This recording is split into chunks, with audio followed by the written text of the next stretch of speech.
নমস্কাৰ, কি খবৰ? মই নিৰঞ্জন বৰা। মোৰ ইউটিউব চেনেল নিৰঞ্জন বৰালৈ আপোনালোক সকলোকে পুনৰবাৰ স্বাগতম জনাইছোঁ। যিহেতু RPF কনিষ্টবলৰ লগতে SI অলপ কিছুমান পোষ্টৰ কাৰণে আপোনালোকৰ অনলাইন এপ্লাই হৈছিলে 2024 জুন জুলাই মাহতে। তাৰ ইতিমধ্যে exam CBT computer based test exam অনুষ্ঠিত হৈ গ'ল। এতিয়া যিহেতু আপোনালোকক যিসকলে এক্সাম দি থৈছিলে তেওঁলোকে কাট অফ লিষ্ট অহাৰ বাবে আৰু আপোনালোকৰ ৰিজাল্ট অহাৰ বাবে অপেক্ষা কৰি আছিলে। যদি আমাৰ অসমৰ কেণ্ডিডেটো কিছুমানে দিছিলে য'ত নেকি গ্ৰেজুৱেশ্যন কমপ্লিট হোৱা লাগিছিলে SI লেভেলৰ পোষ্টখিনিৰ কাৰণে। ফাইনেলি আজি 3 মাৰ্চ তাৰিখে RRB অফিচিয়েল ৱেবছাইটৰ আপোনালোকৰ কাট অফ লিষ্ট আৰু ৰিজাল্ট সকলোখিনি আহিলে। আপোনালোক ভিডিঅ'টো শেষলৈকে চাব, সকলোখিনি কথা গম পাব। এতিয়া যদি চাওঁ ৰিজাল্ট ডিক্লেয়াৰ কৰিছে আজি 3 মাৰ্চ তাৰিখে ৰিজাল্ট ডিক্লেয়াৰ কৰিছিলে। আৰু ইয়াৰ যদি আপুনি এক্সাম ডেটটো যদি চাই আপোনালোকৰ 13 ডিচেম্বৰ তাৰিখৰ পৰা হৈছিলে। আপোনালোকৰ এই এক্সাম ডেটখিনি ইয়াত ধুনীয়াকৈ লিখা আছে। ওপৰলৈ যদি আমি চাওঁ এইখিনি লিষ্টখন দেখিছে। ইয়াৰ টোটেল কেণ্ডিডেট আমি পোষ্ট যদি চাওঁ 420টা নে কিমানটা পোষ্ট আছিলে, 420টামান পোষ্ট আছিলে। তাৰ এটা পোষ্টৰ এগেইনষ্টত 10টাকে পাছ কৰি আহিছে। প্ৰায় 4545মান ল'ৰা ছোৱালী ইয়াত পাছ কৰিছে। ইয়াত যদি আপোনালোকে চাই একেবাৰে ওপৰতে দিছে candidate short listed PETM PMT, মানে আপোনালোকৰ ফিজিকেলৰ কাৰণে যিটো ৰেজিষ্টাৰ ৰোল নাম্বাৰ আছিলে সেই ৰোল নাম্বাৰটো ইয়াত দি দিছে। আপুনি এনেদৰে যদি ইয়াত ৰোল নাম্বাৰটো আপোনাৰ ইয়াত ধুনীয়াকৈ চাৰ্চ কৰিব পাৰিব। আপোনালোকক মই দেখাই দিছোঁ। এই লিষ্টখনত যদি আপোনালোকৰ নাম আছে তেতিয়া আপোনালোকে নেক্সট ষ্টেপ ফিজিকেলৰ কাৰণে কোৱালিফাই হৈছে।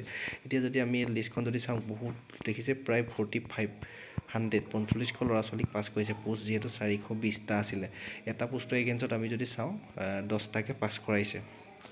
10টা পাছ কৰাই টোটেল 4500 ল'ৰা ছোৱালী পাছ কৰাইছে। এতিয়া ইয়াৰ কাট অফটো কিমান গৈছে আপোনালোকে সেইটো চাবলৈ হ'লে আমি আকৌ ভিডিঅ'টো স্কিপ কৰি নিদিব, শেষলৈকে চাব। আৰু এই ৰিজাল্টৰ যিখন লিষ্ট আছে লিষ্টখন তলৰ ডেছক্ৰিপশ্যনৰ যিটো ভিডিঅ'টো ডেছক্ৰিপশ্যনৰ যিটো টেলিগ্ৰাম চেনেলৰ লিংক আছে, টেলিগ্ৰাম চেনেলৰ লিংকটোতে ক্লিক কৰি আপুনি টেলিগ্ৰাম চেনেলত জইন হৈ ল'ব। তাতে মই এই ৰিজাল্টৰ লিষ্টখন দি থ'ম। আপোনালোকে যদি এক্সাম দিছিলে ইয়াত যদি ৰোল নাম্বাৰটো আছে তেন্তে নেক্সট ষ্টেপ আপোনালোকৰ ফিজিকেল অনুষ্ঠিত হ'ব। ফিজিকেলৰ কাৰণে আপোনালোক কোৱালিফাই হৈছে, ফিজিকেল দিব সুবিধা পাব। এতিয়া যিহেতু SI লেভেলৰ পোষ্টখিনিৰ কাৰণে কাট অফ কিমান গৈছে, কাট অফখিনি আমি চাই ল'ম। এই দেখিছে ৰেলৱে ৰিক্ৰুইটমেণ্ট বৰ্ড আপোনালোকৰ SI, এইখিনি ৰেলৱে RPF SI মানে ৰেলৱে পুলিচ ফ'ৰ্চৰ SI লেভেলৰ পোষ্ট আছিলে। ইয়াত টোটেল পোষ্ট মই কৈছোঁ 400+ পোষ্ট আছিলে। তাৰ কাৰণে প্ৰায় 4500 ল'ৰা ছোৱালী পাছ কৰাইছে। প্ৰথমতে আমি মেইলৰ কাট অফটো চাই ল'ম, নৰ্মেলাইজেশ্যন চব মিলাই মেলি কিমান হৈছেগৈ।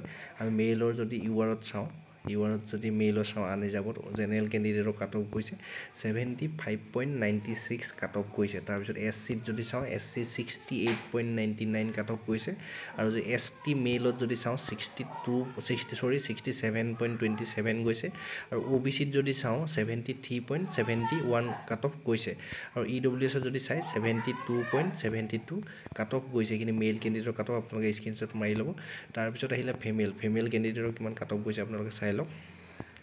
URত যদি চাই 69.18 কাট অফ গৈছে ফিমেল কেণ্ডিডেট, ছোৱালী কেণ্ডিডেটৰ কাৰণে SI লেভেলৰ পোষ্টৰ RPFৰ ৰেলৱে প্ৰটেকশ্যন ফ'ৰ্চৰ। তাৰপিছত SCত যদি চাই 65.77 গৈছে। তাৰপিছত ফিমেলত যদি চাই ফিমেল STত গৈছে 62.43। OBCত যদি চাই মেইন কেটেগৰী OBCত বেছি কেণ্ডিডেট থাকে, তাৰ কাট অফ গৈছে 70.94। আৰু EWSত যদি চাই SI পোষ্টৰ RPFৰ তাত ছোৱালী গৈছে 71.11 গৈছে।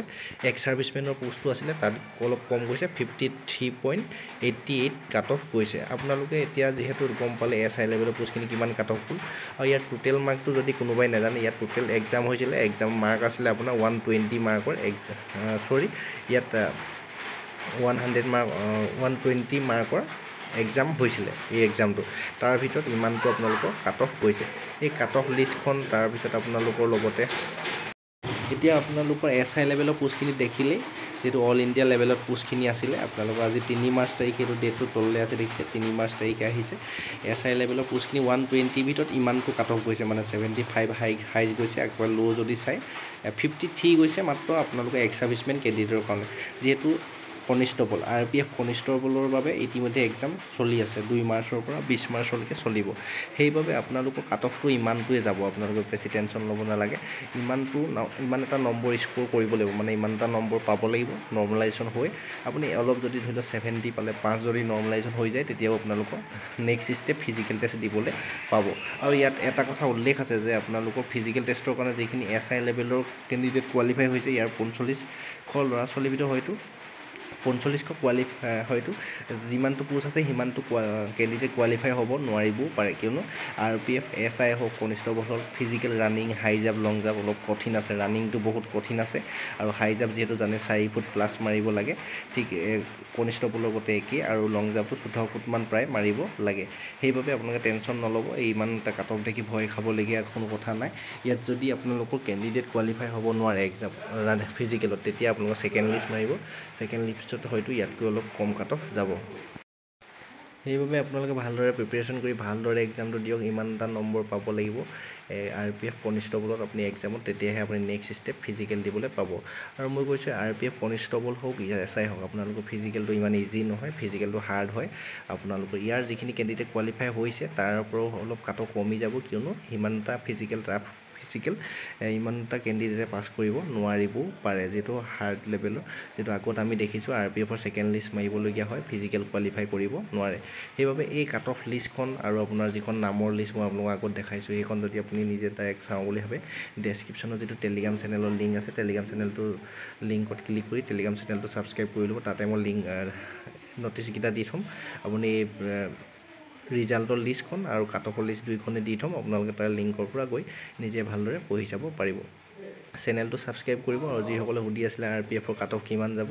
এতিয়া আইডিয়াটো পাই গ'ল কিমানটো কাট অফ যাব এইটো লেভেলতে যাব কাট অফটো 120 ভিতৰত 75ৰ পৰা 80 ভিতৰত যদি আপুনি নাম্বাৰ এটা উঠাব পাৰে তেন্তে আপোনাৰ চাকৰি পোৱাটো কনফাৰ্ম হৈ যাব আপুনি ফিজিকেলটো তাৰপিছত ভালদৰে প্ৰিপেৰেশ্যন কৰিব লাগিব মেডিকেলটো ইমান হাৰ্ড নহয় আপোনালোক মেডিকেল পাছ কৰিব তাৰ মেডিকেলি প্ৰব্লেম নাই ফিজিকেলি ফিট আছে তেওঁলোক মেডিকেল পাছ কৰিব এইখিনি ভিডিঅ'টো সকলো লোকৰ বন্ধু বান্ধৱী দাদা বাইদেউ সকলোলৈকে শ্বেয়াৰ কৰি দিব যিসকলে SI এক্সাম দি থৈছিলে তেওঁলোকৰ ৰিজাল্ট ফাইনেলি আহি গ'ল আৰু ইয়াৰ মেইন আপোনালোকৰ নিজে কিমান এটা স্ক'ৰ কৰিলে সম্পূৰ্ণ নিজৰ ৰেজিষ্ট্ৰেশ্যন নাম্বাৰ ৰোল নাম্বাৰ বহাই আপুনি চেক কৰিব পাৰিব 6 মাৰ্চ তাৰিখে সেইদিনাও মই যদি পাৰোঁ আৰু এটা ভিডিঅ' বনাই দিম কেনেদৰে আপোনাৰ নিজৰ স্ক'ৰটো যদি এক্সাম দিছিলে SI পোষ্টখিনিত আপোনালোকে চেক কৰিব পাৰিব 6 মাৰ্চ তাৰিখে চেনেলটো ছাবস্ক্ৰাইব কৰি ৰাখিব এনেধৰণৰ গুৰুত্বপূৰ্ণ ভিডিঅ'সমূহ পাই থাকিবৰ বাবে নেক্সট আকৌ অন্য এটা অতি গুৰুত্বপূৰ্ণ ভিডিঅ' সৈতে আপোনালোকক লগ পোৱাৰ প্ৰতিশ্ৰুতি আজি এই ভিডিঅ'টোৰ পৰা ইমানতে বিদায় লৈছোঁ চেনেলটো ছাবস্ক্ৰাইব কৰিব শ্বেয়াৰ কৰিব Insta ID Niranjan Bora follow' কৰিব টেলিগ্ৰাম চেনেল ছাবস্ক্ৰাইব কৰিব আৰু হোৱাটছআপ গ্ৰুপৰ লিংক ডেছক্ৰিপশ্যনতে পাই যাব আপোনালোকে হোৱাটছআপ গ্ৰুপত জইন হৈ ল'ব ধন্যবাদ